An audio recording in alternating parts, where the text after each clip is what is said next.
He lived in South Dallas, the hood. Now that was the hood. South Dallas was the hood. My dad was pro-black. I mean black. I didn't even know my dad was racist. Okay. I didn't find out my dad. So your father was black, and you're saying your father was a racist. So that's possible. Okay, continue. Yeah. So it was different when I stayed with my mom. If y'all go back and look at all my pictures and stuff from my childhood, Okay. I grew all my friends were Caucasian. I was at a birthday party. I'm the only little black girl at the birthday party. Right. So when I stayed with my mom, well, I had to engage with Caucasian people, which I didn't have a problem. I was either calling Caucasian people Aunt Kathy and Uncle Colt, and I'm like, Oh my God, no. yeah, they had me calling them. He who controls images controls minds. Confused as Confucius takes my eyes and verbalize. My intentions are pure, GMO improved. Pressure up Michelle Obama approved. This altitude. With me is motivation, love, and gratitude. Tonight is not if I was your man, hypotheticals. Some just play their part, I don't know what position. They blackball me, baby, we're Bonnie and Clyde mission. Because the Race Relations Committee is supposed to be a committee that bridges the gap with the citizens and the police. Okay. And when you're talking about that, can you please, because that's a question in here, I'm keeping you on here, describe your parents and your upbringing when you're talking about this race relations, please. So can you, will you please blend that in there when you're talking about it, Okay, please? my mom, she's from Louisiana. My dad is from Longview, Texas. My mom is diverse. She's a Native American. And my dad is a Kunta Kinte. Oh my God, no. He got drafted to the, what you call that war? Vietnam? Yeah, the Vietnam World War. War He II. got drafted. I thought he went on his own recurrences or whatever, but no, he was drafted. And he got the Purple Heart. So my mom and dad separated when I was 6 months old. My mom, she worked at the school. She was a janitor in Wilmer. She worked at the school. She was a janitor. She only had a high school diploma. She worked her way all the way up to becoming the principal of that school. Now that school cannot be great without her. My dad, he lived in South Dallas, the hood. Now that was the hood. South Dallas was the hood. My dad was pro-black. I mean black. I didn't even know my dad was racist. Okay. I didn't find out my dad. So your father was black, and you're saying your father was a racist, so that's possible. Okay, continue. Yeah. So it was different when I stayed with my mom. If y'all go back and look at all my pictures and stuff from my childhood, Okay. I grew all my friends were Caucasian. I was at a birthday party. I'm the only little black girl at the birthday party. So when I stayed with my mom, well, I had to engage with Caucasian people, which I didn't have a problem. I was either calling Caucasian people Aunt Kathy and Uncle Colt, and I'm like, Oh my God, no. yeah, they had me calling them. My mama had me calling this old couple across the street Aunt Kathy. And it's when my mama told me I was special. This is when I found out I was special. I said, Mama, these people ain't out. That ain't my aunt and uncle. Don't look like me. Sure, they're sure aunt and uncle.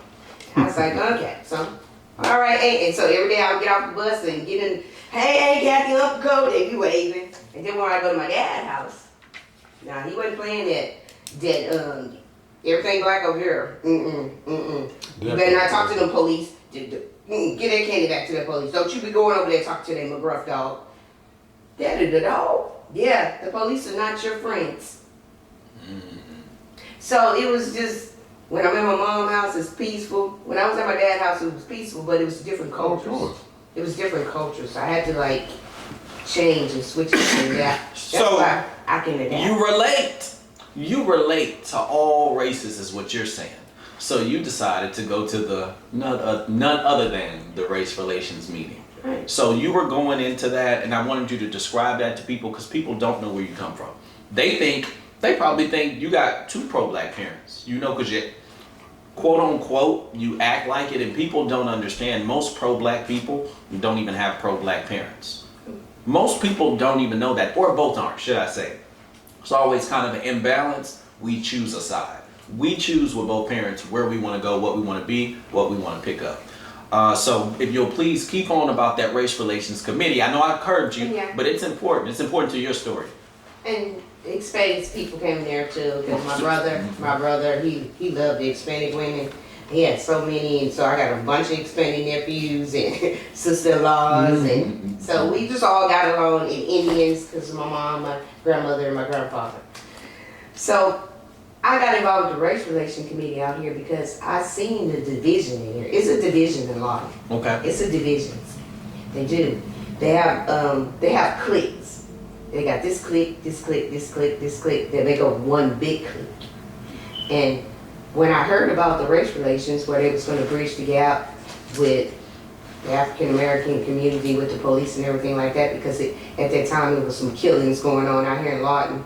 What's his name? Santarius Johnson. Santarius Johnson, and then And you got Quadri Sanders. Quadri Sanders, and then I seen a lot of people getting pulled over by the police that look like me. You know, Women, a lot of women, black women with DUIs is what I like to discuss. I've seen them from every class of income, not low income women, not high income women, but a lot of black women I've seen getting a lot of DUIs that, you know, they drink, but they're not alcoholics, should I say. I don't feel like they're drinking and driving.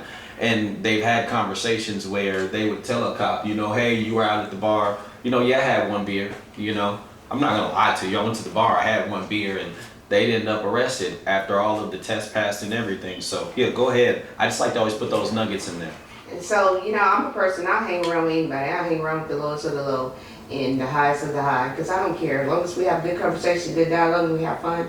And like some of my friends will get pulled over coming from my house when I stayed on the other side. And so I was just wanting to get involved with this race relation. And when I went to start going to this race relation meeting, it wasn't about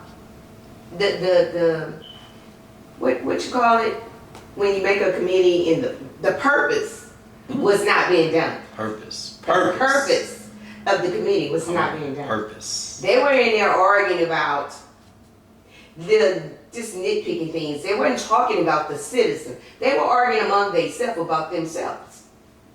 I thought this was about the citizens. Like for one instance, they had an Indian guy in there, professional.